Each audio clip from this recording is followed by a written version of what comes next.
Hey, and welcome back to my channel. Today I am going to make a video about how to find your perfect host family, and this is actually my first proper sit-down video, so I'm really excited. And the reason why I thought that I should make this type of video is because recently I have been talking with my sisters about finding their perfect host family, because my sisters and I are actually going to London together as au pairs, so that's really exciting. So I have given them some tips and tricks about how I found my host family when I went to Rome. So I thought, why not make a video and maybe give you guys some advice and tips on how to find your perfect host family. So as I said, I have been an au pair in Rome. I was there for about almost 1 year, and I thought it was super fun, and it was a very giving year. I learned a lot and I grew as a person, and I have new friends from around the world, so I'm super happy about my stay there. So I was thinking about going as an au pair once more, and I didn't know if I was going to go or not, so I was back and forth. But then my sisters also told me that they wanted to go, so we decided that we wanted to go all three together. So me and Sigrid have actually already found our families, and Astrid is still, talking to a couple of families and making her mind up. So yeah, I have given them all the information, all the tips and tricks I have, the things I used and the things I knew from when I was an au pair, and I hope that my tips help them a little bit. But yeah, I hope maybe I can help one of you guys out there as well, because I guess that you who are watching this video are planning on maybe going as an au pair, or at least thinking about it.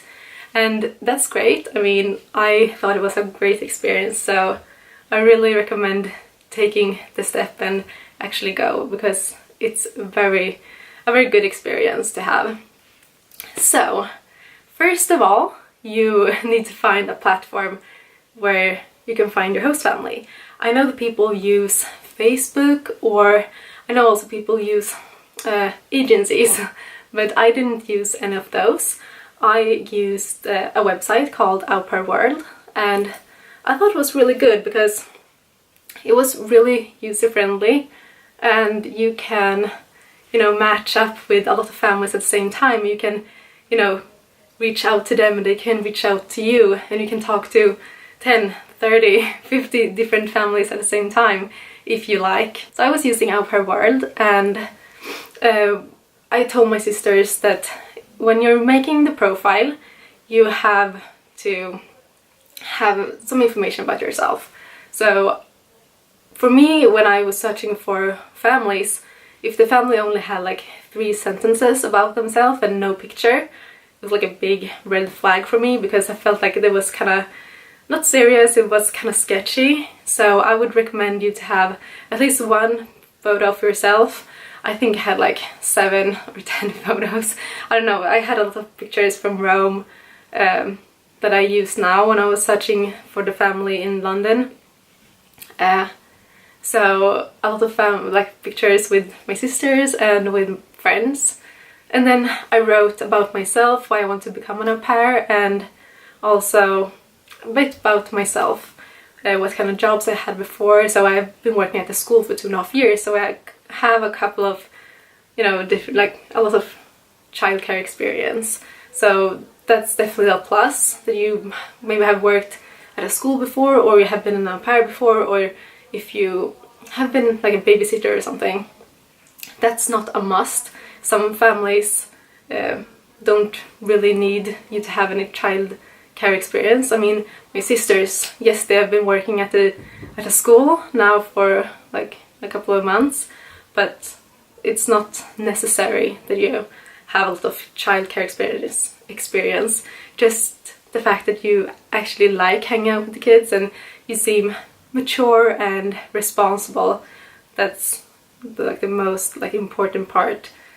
You have to know why you want to go as an au pair. You know, if you just want to go like for the experience, you know, like the travel part and find friends and everything, and don't really enjoy hanging out with the kids or live with a family and learn about their culture in their country, it's not gonna maybe be a good fit for you, because in the end of the day you're gonna be with the kids a lot, so you need to enjoy that. You have to know kind of why you want to go and what type of family you want to live with. If you want to live in a big city, or if you want to live in the countryside, and if you want the family to be sporty, or if you want the family to be very like artsy and do a lot of crafts, or maybe be like interested in music, or you know, what type of family you want to live with. And also if you want to live with a family who has like a single parent, or if you want to only have one kid or 5 kids. So kind of know what type of family you want to have and where you want to go. But you know, look at them and see which one you feel like you maybe could match with, and if you read all their information, like the whole profile, send them a message. Say, hi, I would like to get to know you better because you seem like a lovely family. So then you can, you know, have some conversation back and forth via email or messages. And then it's the final, because of course it's going to be families writing to you as well. So then you can say, yes, thank you, I would like to get to know you better as well, or no, thank you, because maybe they're not living in the country you want to go to, or they have maybe two young kids or something like that, or maybe they have a pet and you are allergic to animals. So you say yes or no, and then it's the Skype call. So for me, I was really nervous about the Skype call, and I know that my sisters, they think that's like the most like nerve-wracking part about the whole thing, you know, Skyping with the family. And I think of course it's gonna be very nervous, you know, in the beginning, but you have to Skype with the family. The first thing is to read through their profile before Skype. So make sure you have like some facts about the family, you know, about the names and the age of the kids and the things they like to do. So you know kind of what things to talk about with just this family, because if you have like 10 different families to talk to, it's easy to mix them all up. So just read through the profile and have some notes about them. And also like write down some questions they would like to ask the family, because even though maybe you ask most of the questions via email, and the Skyping is more like getting to know the family, more like the vibe of the family, and see like if you match together and if you can, you know, have a nice conversation together. You can, you know, to get the conversation going, ask them some questions. And I will say ask them questions mostly about like about the kids, because that's kind of the most important part.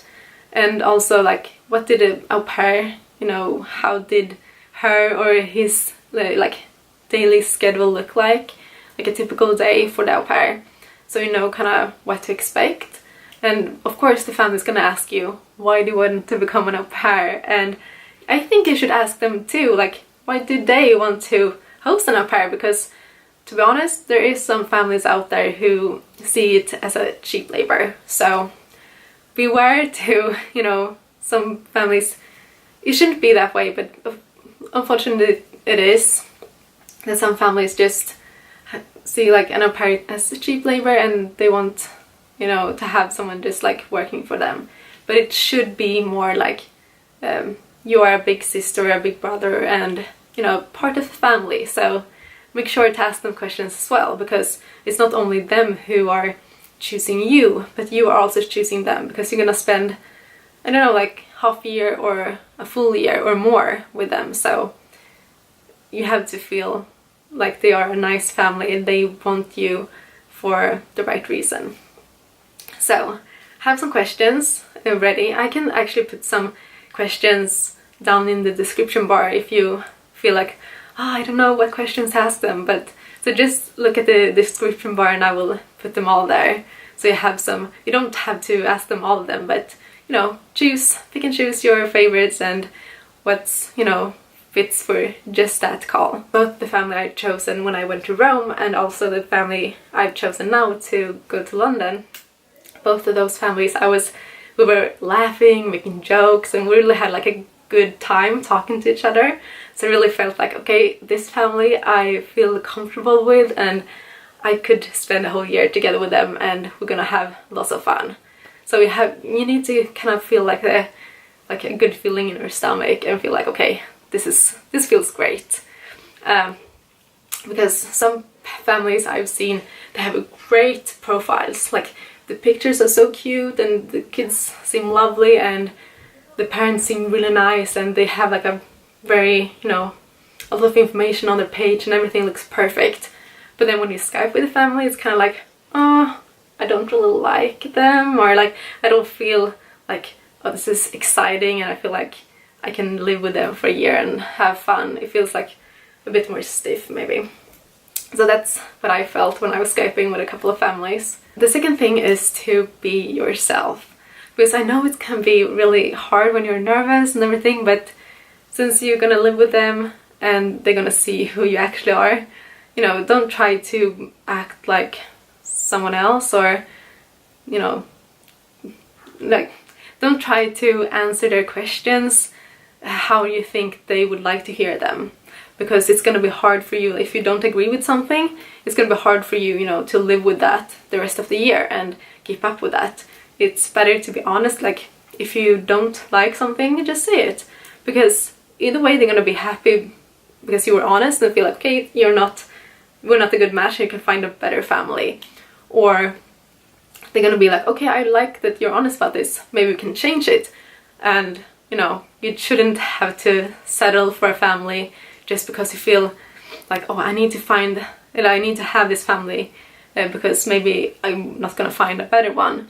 Because you have to feel like you need to feel good about the family you choose, because you're gonna stay there for a while and it's gonna be really hard for you if you don't like them and the things they are, all their rules and everything. So make sure to be yourself and ask all the questions. So that's my tips on how to find your perfect host family.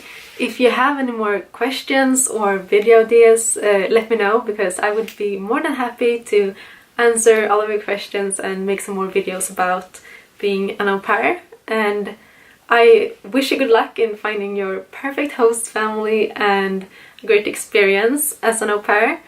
And thank you so much for watching, and I will see you in my next video. Hej då!